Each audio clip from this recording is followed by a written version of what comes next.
अस्सलाम वालेकुम। आप सबका हमारे चैनल आसिफ मैथमेटिक्स में तहे दिल से स्वागत है। चलिए आज हम लोग देखते हैं NCERT class 10th exercise 13.1 question number 9। ये क्या कह रहा है कि लकड़ी के एक ठोस बेलन के प्रत्येक सिरे पर एक अर्धगोला खोदकर निकालते हुए एक वस्तु बनाई गई है, जैसा कि फिगर में दर्शाया गया है। कह रहा है क्या, कोई लकड़ी का ठोस बेलन था। मतलब लकड़ी जो था ना, अंदर से खाली नहीं था, एकदम सॉलिड था, पूरी तरह से भरा हुआ, अंदर से भी हर तरफ से। ये किस तरह का था, बेलन था। इसके दोनों सिरों मतलब टॉप और बेस, ऊपर और नीचे, दोनों सिरों पे खोद खोद के अर्धगोला बनाया गया है। क्या बनाया गया है? अर्धगोला बनाया गया है, जैसा कि इस फिगर में दिखाया गया है। बेलन की ऊंचाई के बारे में बोल रहा है। बेलन का हाइट जो है ना, बेलन का हाइट कितना है? 10 सेंटीमीटर।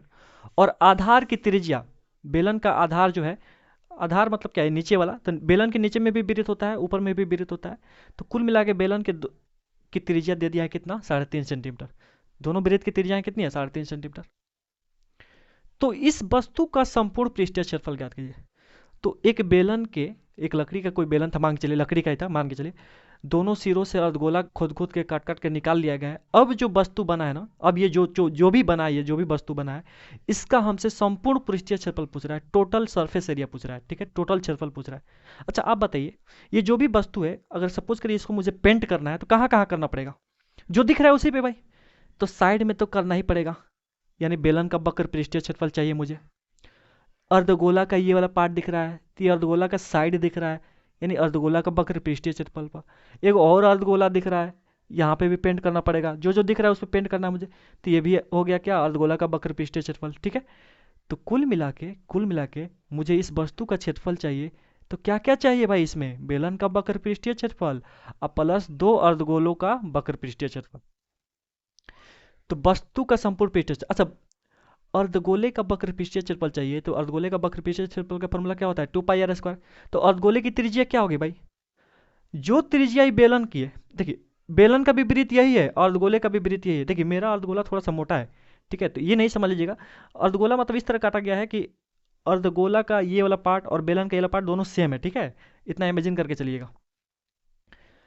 तो अर्धगोले की त्रिज्या क्या हो जाएगी? जो त्रिज्या वृत्त का रहेगा, जो त्रिज्या वृत्त का रहेगा, सॉरी, जो त्रिज्या बेलन का रहेगा, वही त्रिज्या तो अर्धगोले का भी रहेगा, सीधी सी बात है। जो त्रिज्या बेलन का रहेगा वही त्रिज्या भी अर्धगोले का भी रहेगा, सीधी सी बात है। तो बेलन की त्रिज्या आर है 3.5 सेंटीमीटर, तो अर्धगोले की भी त्रिज्या को हम लोग आर मान लीजिए। ये भी कितना सेंटीमीटर? 3.5 सेंटीमीटर। देखिए तो ये अर्धगोला, ये जो भी अर्धगोला बना है, ये वाला कहाँ बना है? इसी बेलन के वृत्त पे बना है। तो दोनों की त्रिज्याएं क्या होंगी? सेम होगी। तो वस्तु का संपूर्ण पृष्ठीय क्षेत्रफल, वस्तु का संपूर्ण, संपूर्ण मतलब होता है टोटल, संपूर्ण पृष्ठीय क्षेत्रफल। तो क्या क्या दिख रहा है वस्तु में मुझे भाई? वस्तु का साइड का क्षेत्रफल दिख रहा है। और ये वस्तु है क्या? शुरू में बेलन था, तो बेलन का वक्र पृष्ठीय क्षेत्रफल,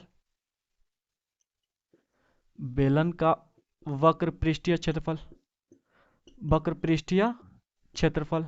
अब प्लस प्लस एक अर्धगोला का क्षेत्रफल, अर्धगोला का कौन? वक्र पृष्ठीय क्षेत्रफल। एक और अर्धगोला का वक्र पृष्ठीय क्षेत्रफल, जो जो दिख रहा है उसका क्षेत्रफल चाहिए। तो यहाँ पे भी अर्धगोला का वक्र पृष्ठीय क्षेत्रफल मुझे दिख रहा है, यहाँ पे भी अर्धगोला का वक्र पृष्ठीय क्षेत्रफल दिख रहा है मुझे। तो दो अर्धगोले का वक्र पृष्ठीय क्षेत्रफल, मतलब दो गुने अर्धगोले का वक्र पृष्ठीय क्षेत्रफल, वक्र पृष्ठीय क्षेत्रफल। ठीक है, चाहे हम लोग ऐसे भी लिख सकते थे, दोनों अर्धगोला मिलकर क्या बनता? एक गोला बनता। फॉर्मूला वही, गोले का वक्र पृष्ठीय क्षेत्रफल बोलिए, चाहे दो गो अर्धगोले का वक्र पृष्ठीय क्षेत्रफल बोलिए, बात सेम है। तो बेलन का वक्र पृष्ठीय क्षेत्रफल क्या होता है? 2 पाई r h प्लस दो का दो। अर्धगोले का वक्र पृष्ठीय क्षेत्रफल कितना होता है? 2 पाई r स्क्वायर। कॉमन है तो कॉमन लीजिए भाई, टू यहाँ भी है, टू यहाँ भी है, टू कॉमन है। पाई यहाँ भी है, पाई यहाँ भी, पाई कॉमन है। आर यहाँ भी, आर यहाँ भी, आर कॉमन है। अब कुछ कॉमन नहीं है इसमें, क्या बचा? सिर्फ 2 पाई r तो बाहर ले चुके हैं, क्या बचा? h बचा, प्लस का प्लस। टू बाहर ले चुके हैं, पाई बाहर ले चुके हैं, आर बाहर ले चुके हैं, तो एगो टू बचा और एगो आर बचा। ठीक है, अब वैल्यू पुट करिए। टू का टू, पाई का मान 22/7, आर आर कितना है? 3.5। चलिए एच एच कितना है? 10। अब प्लस टू का टू, आर आर कितना है भाई? 3.5। आर कितना है? 3.5। कैलकुलेट करते हैं हम लोग इसको। 7×5 = 35, 0.5 बार में कट गया। 3.5 में 7 से भाग दिए, कितना बार में? 0.5 बार में कट गया। 0.5 में 2 से गुना करेंगे ना 1 आ जाएगा, क्या कितना आ जाएगा 1। अब 1 में 22 से गुना करेंगे 22 से रहेगा। कुल मिला के इन तीनों को गुना करके 22 आ गया। 10 प्लस 3.5 में से 2 से गुना करिएगा 7 आएगा भाई। 3.5 दूनी 7 होता है। अरे 2 5 10 के 0 हाथ में 1 2 3 6 और 1 7। ठीक है। 22 का 22, 10 और 7 17। तो कुल मिला के 17 दूनी 34 के 4 हाथ में 3 और 17 दूनी 34, 34 और 3 37, 374 सेंटीमीटर है। तो 374 स्क्वायर सेंटीमीटर, यही आपका क्या हुआ, पूरे ठोस का पृष्ठीय क्षेत्रफल निकला, पूरे वस्तु का पृष्ठीय क्षेत्रफल। ठीक है। उम्मीद करता हूँ कि मैंने आपको समझा पाया है। अगर समझा पाया है तो कमेंट करके जरूर बताएं, हमारे वीडियो को लाइक करें, चैनल को सब्सक्राइब करें और ज़्यादा से ज़्यादा अपने दोस्तों में शेयर भी करें। ठीक है। तो चलिए मिलते हैं फिर नेक्स्ट क्लास में नेक्स्ट वीडियो के साथ। तब तक के लिए अल्लाह हाफिज़।